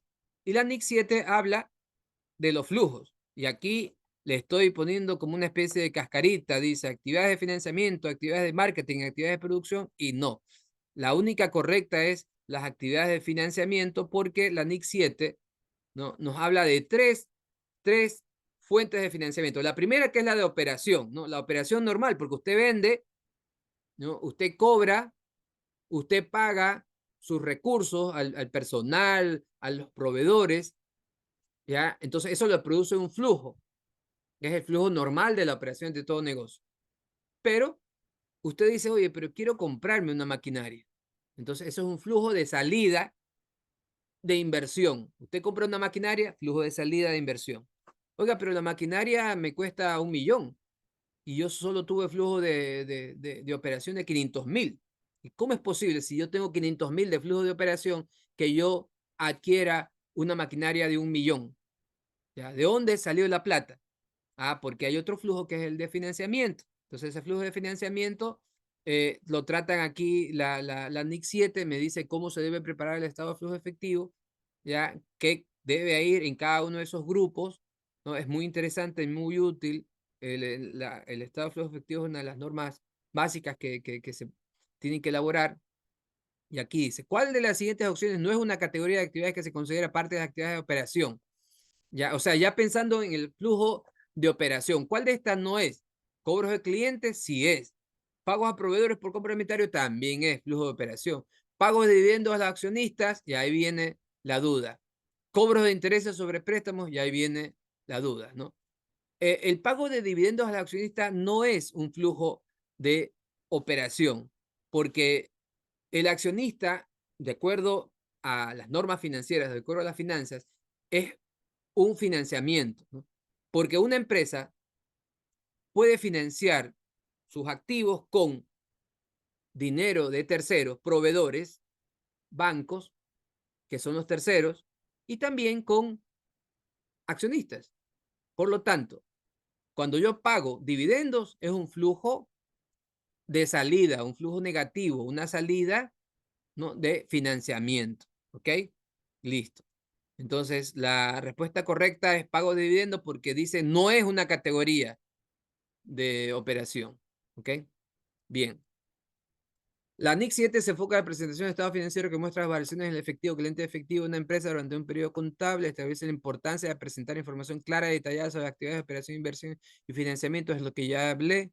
Define las características, las categorías de actividades que deben ser presentadas en estado de flujo efectivo, como pagos de dividendos, adquisiciones de activos fijos y los préstamos. Bueno, busca asegurar que los estados financieros sean útiles, eso también ya hablamos, porque es relevante. ¿Verdadero o falso? Otra pregunta interesante, todavía tengo que ver cómo... Uy, tengo que priorizar más. El gobierno corporativo debe usar su juicio en el desarrollo y aplicación de la política contable de la entidad, asegurando que se logra obtener información apropiada. Sí, este es el caso, y esto pasa, ¿no? Que hay determinadas normas que no necesariamente como que no aplican para el caso de una empresa. Y ahí la pregunta es, ¿qué hacemos si la norma no dice? O sea, da algunas ideas, pero no dice algo específico, ¿ya? Hay tantos negocios que son tan complejos, ¿no? Ya me vuelvo loco yo de tantos tipos de negocios y uno busca la norma y no da. Entonces la NIC 8, y aquí viene el tema de la NIC 8, porque esto de aquí tiene que ver con la NIC 8, ¿ya? La NIC 8 le dice que sí. En el párrafo 10 dice que sí, la administración puede, ¿no?, aplicar su juicio y criterio para determinadas cosas. Obviamente que no se vaya en contra de lo que dice la NIF, pero si no dice nada, entonces ahí sí aplica el criterio de la administración para la contabilización de ciertos rubros, ¿no? Ok. Otro tema. Cambio en una política contable se aplicará inmediatamente cuando se dé el cambio, retroactivo como si siempre hubiese existido, retroactivo únicamente solo para el periodo anterior, ninguna de las anteriores. ¿Por qué? Porque estoy pensando yo en esos dos estados financieros que se presentan al final del año. Entonces tenemos el del año actual y el año anterior. Y justo hemos hecho en este año un cambio en una política contable. Y la pregunta es, ese cambio contable, ¿cómo lo vamos a tratar? ¿No? Inmediatamente cuando se da el cambio retroactivo, como si siempre hubiese existido, retroactivo únicamente solo para el periodo anterior, ninguna de las anteriores, la respuesta es la opción B. Retroactivo como si siempre hubiese existido. Y eso, al decir retroactivo como si siempre hubiese existido, significa que como siempre, o sea que todos los saldos iniciales tienen que estar ajustados. Y ahí es la complicación más grande, porque tenemos que mover algunas cosas, tenemos que hacer algunos cálculos. Algunos cálculos requiere, por ejemplo, el tema de la NIF 16 de arrendamiento y también la NIF 15 también complicó, ¿no? Este tema de arrendamiento y también la NIF 9, ¿ya? Porque hay que hacer cambios hacia atrás, hacia estados financieros que probablemente ya se presentaron a la super de compañía, se presentaron en declaraciones de rentas, y entonces ahí viene la pregunta, ¿qué hacemos? ¿Qué hacemos? Y la respuesta siempre es, al César lo que es el César y a Dios lo que es de Dios, ¿no? Para los temas financieros hacemos de acuerdo con como dicen las NIF, y para efectos tributarios, por cualquier cosa, nos vemos cómo resolvemos, ¿ya? Y existen para efectos tributarios en los impuestos diferidos, ¿ya? Y para otros existen las explicaciones. Ok. Bien. Limitaciones a aplicación retroactiva. Aplicación retroactiva significa que hago como que siempre hubiese existido la norma, A pesar de que estamos cambiando en el 2023, me toca cambiar todos los años anteriores. Pero usted dice, y también va a cambiar el 2019, y también el 2017, y el 2015, y el 2014, y el 2013. Bueno, no es necesario, porque si estamos cerrando el 2023 y usted hace un cambio en un principio contable, lo que tiene que hacer es cambiar el año anterior, 2022, y el inicio del año 2022. Ya con eso soluciona el problema, pero es un tema también complicado, no es tan fácil de hacer. Entonces, la NIC 8 establece los criterios para la selección y presentación de políticas contables, así como para los cambios de las mismas y para la corrección de errores. Exige que las políticas contables sean seleccionadas y presentadas de manera clara y coherente y que se apliquen de forma consistente. También establece que los cambios en las políticas contables deben ser divulgados, porque tienen que ser divulgados en las notas, y que las estimaciones contables deben ser revisadas regularmente para asegurar que estén en línea con la información más reciente. O sea, hay un trabajo muy responsable de todos los contadores públicos. Por eso es que los contadores ganamos mucha plata, ¿ah? Porque las cosas no son tan fáciles de aplicar. Ahora, si usted está ganando poca plata, usted está desvalorizando su profesión, porque estos temas son muy complejos, ¿no? En caso de errores, los estados financieros de la NIC 8 exigen que se corrijan de forma retroactiva. En resumen, la NIC 8 establece los requisitos para la selección y presentación de políticas contables y para la corrección de errores, lo que contribuye a la calidad y confiabilidad de los estados financieros de la empresa. Bien, aquí vemos otra norma más. Y esto es importante porque cuando se presentan los estados financieros suele suceder este caso.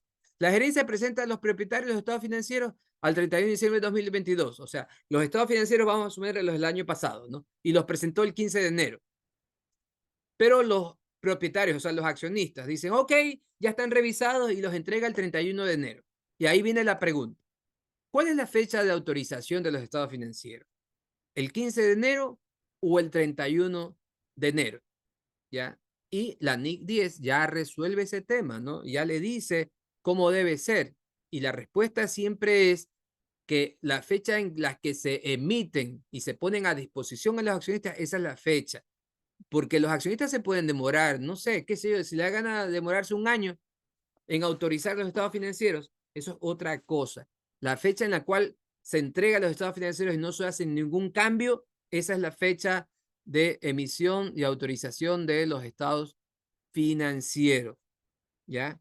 Entonces, la respuesta es la opción A, y eso está en la NIC 10, el párrafo 5. Esta NIC 10 habla de esos hechos posteriores, porque aquí, por ejemplo, hay un hecho posterior, ¿no? El 31 de diciembre se cierra el año, pero el 15 de enero se emiten los estados financieros. Puede que haya pasado algunos problemas entre el 31 de diciembre y el 15 de enero. Entonces, esos problemas deberían revelarse si son significativos y hasta deberían revelarse si son importantes, ¿ya? Y se amerita en algunos casos registrarse contablemente, ¿ya? Y dentro de diciembre del 2022, a pesar de que han ocurrido entre el 1 y el 15 de enero, ¿ya? ¿Por qué? Porque si son conocidos antes de ser emitidos, hay que ver cuál es el efecto, ¿ya? Ese es un tema interesante. Pasa bastante. Aquí en Ecuador pasa mucho. ¿Por qué? Porque algunas empresas dicen, no presento los estados financieros a los accionistas hasta que no haga la declaración. Y como la declaración, unos la hacen en marzo, otros la hacen en abril. Entonces, se espera. Vamos a suponer el 31 de diciembre de 2023. Yo estoy seguro que muchas empresas lo van a presentar en abril a los accionistas. No debería ser así. Entonces, hay hechos que suceden, ¿no? Entre el 1 de enero hasta abril 2024, ¿no? Puede pasar hasta una bomba en la empresa, ¿no? Le ponen el asunto este de los, ¿cómo se llama? Los extorsionadores, le echan una bomba y se acabó la empresa, pero al 31 de diciembre no había pasado nada y la compañía tiene utilidad. Pero antes de que se presenten los estados financieros, hubo tremendas pérdidas por esas situaciones, ¿no? Entonces ahí son hechos que ameritan revisar si me afectan al estado financiero que estoy emitiendo o no. ¿Ok? Bien. Esto es lo que habla de los hechos ocurridos después del periodo sobre el que se informan los estados financieros. Bien. ¿Verdadero o falso? Esto también es un tema interesante, ¿no? una entidad posee el 60% del poder de voto de otra entidad, pero de acuerdo con la modificación de la NIF 10, no significa, no significa, ¿no?, que tenga el control. A pesar de que usted dice, uy, pero posee el 60%, definitivamente que tiene el control, pero la norma va más allá ahora, ¿ya? Y eso lo vamos a explicar. ¿Por qué va más allá? Porque hay personas o compañías que solo con el 10%, ¿ya?, controlan a otra porque son los principales proveedores.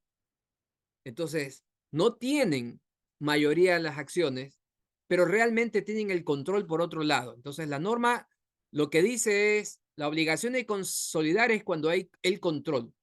Se supone que con el 60% hay el control, pero no se confíe. Lo que dice aquí es no se confíe, no se confíe, hay que ir más allá. ¿Ok? Bien, la NIF 10 habla de la consolidación de los estados financieros, establece los principios para la elaboración de los estados financieros consolidados, ya que son los estados financieros que presentan la situación financiera y el rendimiento y los flujos efectivos de todo un grupo económico como si fuese una sola entidad. ¿Por qué? Porque individualmente, si usted lee el estado financiero individual de estas empresas, puede ser que se esté perdiendo de información interesante, ¿no? La matriz le vende a la subsidiaria a un precio o muy alto o muy bajo. Entonces la utilidad o se queda en la matriz o la utilidad se va a la subsidiaria. Entonces, individualmente usted como que se pierde de algo, pero si, cuando lo ve consolidado, ahí elimina todas esas interferencias que se dan. Entonces, la NIF 10 es muy importante, habla de la contabilización de la compañía matriz y las subsidiarias. Ok, veamos, ya vamos a pasar esta la NIF 34, la paso porque si no llega. La NIF 1. Esta norma, ¿no?, nos dice cómo debemos adoptar por primera vez las NIF. Y suele suceder porque cuando una empresa, qué sé yo, empezó pequeña, aplicó las NIF para pymes y después tiene que aplicar la NIF 1 porque ya pasó los umbrales, ¿no? Los umbrales, de acuerdo a la suma de compañías, no me acuerdo ahorita, creo que eran más de 4 millones de dólares de activos, más de 5 millones de dólares de venta y como más de 200 trabajadores. Entonces, si pasa esos límites, ya tiene que aplicar la NIF full y ahí le toca revisar la NIF 1, donde le dice cómo tiene que hacer ese cambio, ¿no? Y es un cambio contable, porque una es la NIF para pymes y otra es la NIF full. Entonces, aquí le toca revisar la NIF 1. ¿Cómo tiene que hacer?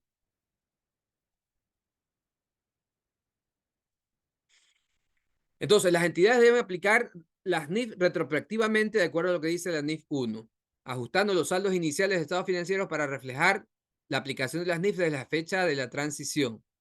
Y ahí también tenemos un problema. Imagínense una empresa que viene de aplicar la NIF pymes y ahora pasa a aplicar la NIF full. Entonces, si ahora para el 2023 va a aplicar la NIF full, la pregunta es, ¿qué pasó con el 2022? Ah, aplicamos pymes. Ah, entonces usted va a ver el estado financiero el año pasado pymes y este año full. No, imposible, no hay comparación. Ay, pero no hay mucho cambio. No, nada. Usted tiene que hacer los análisis correspondientes, explicar qué ha cambiado y determinar, ¿no?, de alguna manera en una nota si ha habido efectos o no ha habido efectos en ese cambio. Pero en teoría hay que ajustar el año pasado y el inicio del año pasado.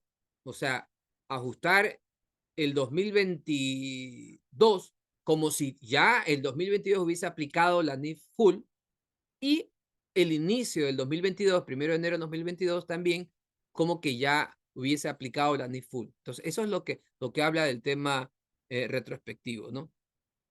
Ok, la NIF 1, ya esto ya lo hemos hablado. Vamos, activos, reconocimiento, medición y presentación. Vamos corriendo, vamos corriendo.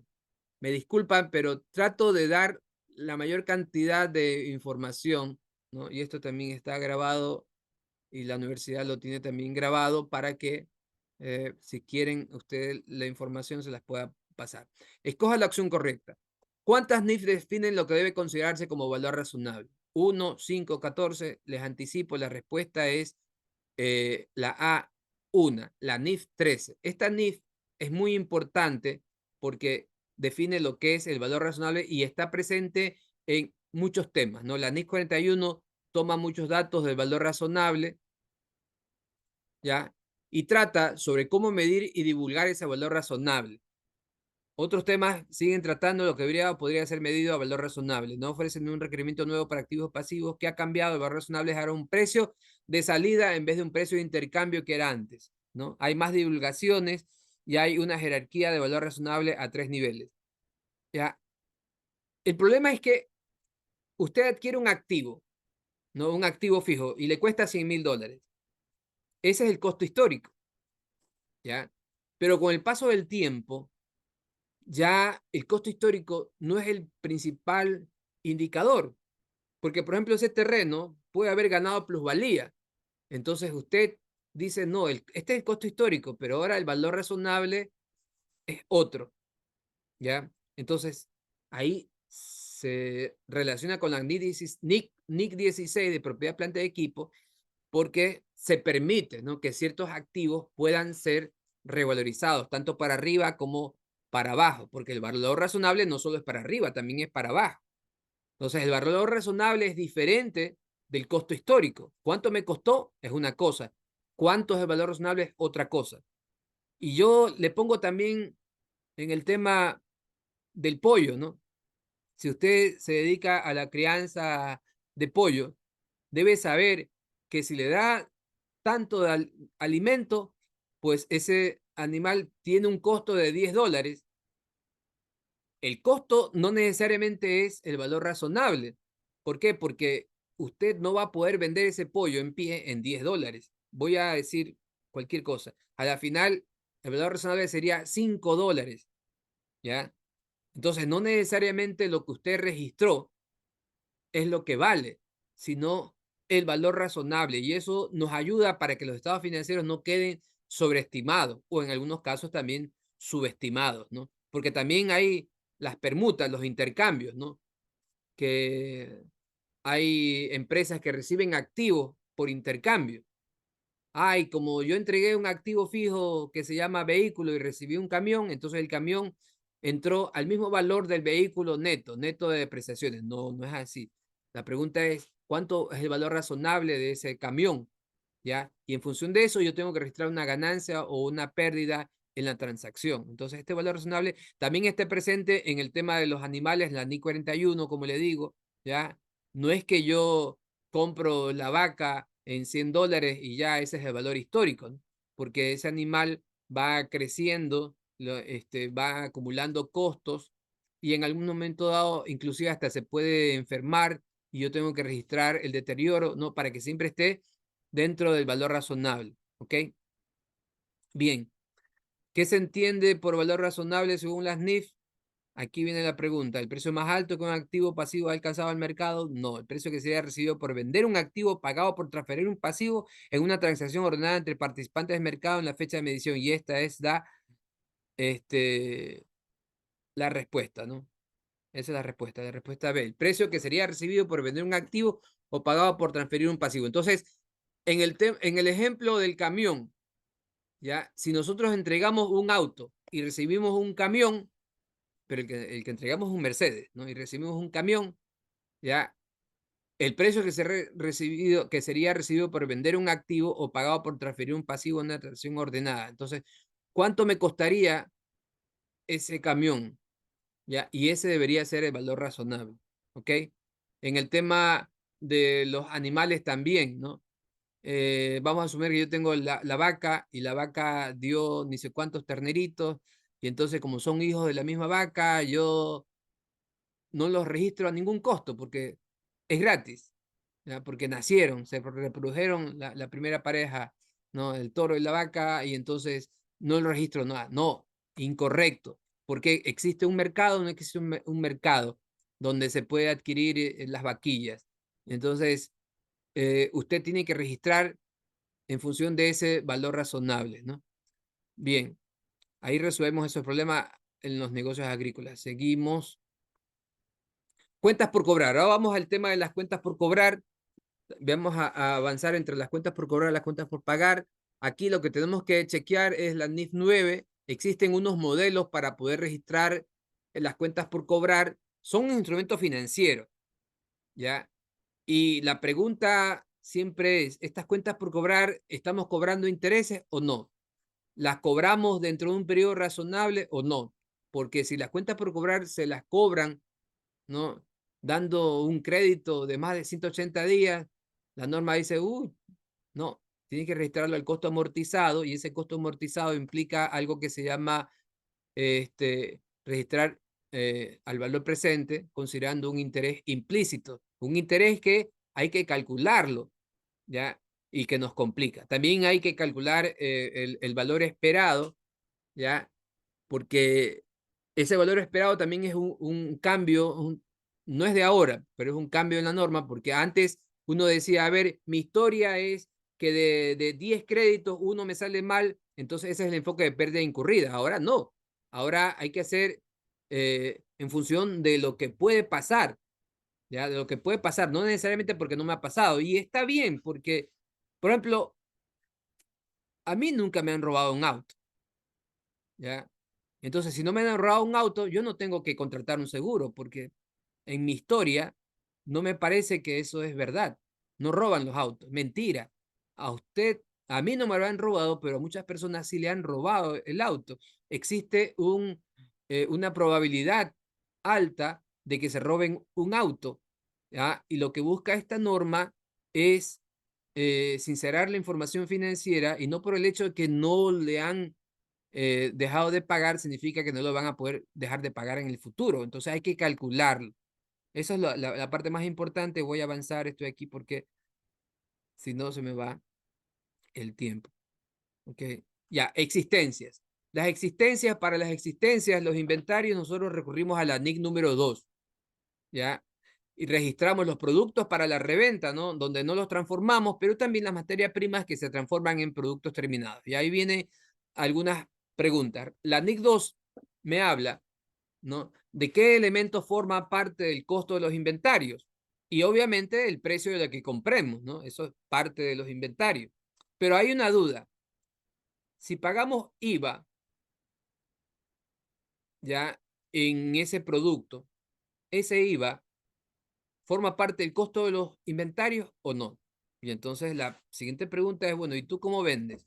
¿Vendes con tarifa 12 o tarifa 0? Entonces, si vendo con tarifa 12, significa que esos impuestos son recuperables. Por lo tanto, no forman parte del costo de los inventarios.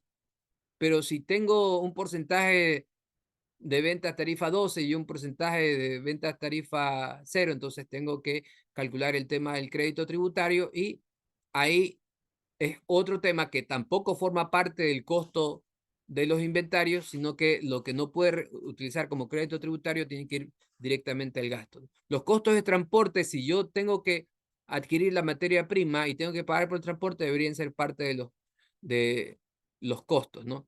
Pero los costos de almacenar no necesariamente son parte de el costo de adquisición. Por lo tanto, la respuesta aquí es que los impuestos recuperables ni los costos de almacenamiento forman parte del costo de los inventarios, ¿no? Ok, otra pregunta. De acuerdo con la ley 2, ¿qué elementos conforman el costo de inventario? ¿El precio de venta, los impuestos recuperables, los costos de transporte o el precio de compra, los impuestos recuperables, los costos de almacenamiento, los costos de adquisición, costos de transformación y los otros costos en los que se han incurrido para darle su condición y ubicación actuales, el precio de compra, los impuestos recuperables, los costos de viaje? Ya por ahí se da cuenta que la respuesta es la C. La C, Polito, la C. Bien. Seguimos. La NIC 2 también habla de los métodos, ¿no? Los métodos de evaluación. ¿Ya? ¿Cuál método de evaluación no es permitido? La verdad que no sé por qué el WEPS no es permitido. ¿Ya? El WEPS, que es el último en entrar, primero en salir. A mí no me gusta ese método. Me gusta mucho el promedio, el PEPS, pero cada uno tiene su razón de ser. Por ejemplo, una compañía que vende autos tiene que tener identificación específica, ¿no? El carro, el Mercedes rojo, el Hyundai tal, o sea, sabe en la importación cuánto le cuesta cada carro. Ese es el método de identificación específica. El promedio es el que más se utiliza cuando no hay mucha diferencia de inventario, ¿no? Las colas, las cervezas, estoy pensando en las cervezas. El PEPS, primero en entrar, primero en salir, es un buen método para los productos perecibles, ¿no? ¿Ya? Entonces la respuesta aquí es que no se puede aplicar el LIFO, ¿no? Como fórmula del cálculo del costo. Bien, no vamos a hacer esos ejercicios. Y aquí viene el tema de la NIF 5. La NIF 5, verdadero o falso. ¿Un edificio se puede clasificar como un activo corriente? Sí o no. De verdad que alguien se rasga las vestiduras y dice, no, el activo fijo, el edificio es un activo fijo. Sí, es un activo fijo mientras usted lo use. Pero si usted ya va a dejar de operar, ¿no? Va a cerrar la compañía, ese edificio, ¿qué va a hacer con ese edificio? Ese edificio voy a vender, entonces deja de ser considerado un activo fijo y ahora tenemos que checar la NIF 5, ¿ya? Donde nos dice los activos que son mantenidos para la venta. Entonces, por ejemplo, una entidad tiene un edificio con un valor en libros de 300.000 y le restan 5 años para agotar la depreciación. Sin embargo, decide no seguir registrando dicho gasto. ¿Es permitido hacer lo anterior? ¿Sí o no? ¿Ya? Entonces, cuando uno entra en esta NIF, ya entiende por qué. Cuando ya tomamos la decisión de que no vamos a usar el activo fijo, porque cuando usted adquiere un activo fijo, lo adquiere para usarlo, pero también lo puede vender. Pero es totalmente ilógico que usted adquiera un activo para venderlo. Se adquiere para usarlo. Pero llega un momento después de tanto tiempo, la empresa va a quebrar o la empresa cierra una línea de operaciones. Entonces ahí sí, ese activo deja de ser activo fijo, deja de usarse y tiene que ir como NIF 5 y ahí sí no debería seguir depreciándose, sino que más bien registrar alguna pérdida en función de lo que se logra vender, ¿no? Porque el momento de que queremos vender un activo fijo es complicado, no hay un mercado, no es que vendo activo fijo, es complicado y vamos a perder. Tenemos que estimar las pérdidas, ¿no? ¿Ok? Entonces, si es permitido, ¿no? Si es permitido, de acuerdo a las NIF 5, siempre y cuando se lo clasifique como activo no corriente mantenido para la venta. ¿Ok? ¿Verdadero o falso? Una entidad que revalúa sus elementos de propiedad, planta y equipo deberá obligatoriamente hacer un ajuste contable todos los años a estos elementos. Bueno, a mí me da risa y algunas veces ya me molesta. Nosotros hacemos mucho inventarios de activos fijos en la firma, pero hay compañías que quieren revaluar los muebles y enseres. ¿Ya? Y digo, ¿será negocio para el perito que tenga que cobrar por esa evaluación? Los terrenos y los edificios sí pueden tener un problema de valor razonable. Con el paso del tiempo, los edificios que están en un lugar puede ser que se revaloricen o también se deprecien, se deterioren. ¿Ya? Entonces, existe una NIC que se llama la NIC 36, que dice que el valor de los activos netos no debe, el valor neto en libros no debe superar el valor recuperable. Y el valor recuperable es el mayor entre el valor de uso y el valor de venta. Entonces, yo lo estoy metiendo ahorita en un tema técnico muy complejo, pero lo que le quiero decir es que existe la posibilidad de que en un momento dado el costo histórico no sea el mejor valor para los activos fijos y exista la posibilidad de revalorizar. Entonces, sí permite la NIF los temas de revalorización, tanto para arriba como para abajo, ¿ya? Y cuando el ajuste es para abajo, se va a resultado, pero cuando el ajuste es para arriba, hay unas consideraciones que tenemos que chequear en la NIF 16, ¿ya? Unas consideraciones porque debemos mandarlo a lo que se llama el ajuste de resultado integral. De verdad que me da pena hablar de tantos temas técnicos para la NIF. Las NIF son muy técnicas, ¿ya? Entonces, no necesariamente todos los años debe reevaluarse los activos fijos. Solo cuando existe ya el indicio de que existe una variación significativa, se debería hacer la reevaluación. ¿Ok? Otra vez, ¿verdadero o falso? No. Cuando se reconozca una disminución en el porte libre de un activo, esta se reconocerá únicamente como una pérdida en el estado de resultados. Entonces, aquí hay una situación. Hay que leer el párrafo 40 de la NIC 16.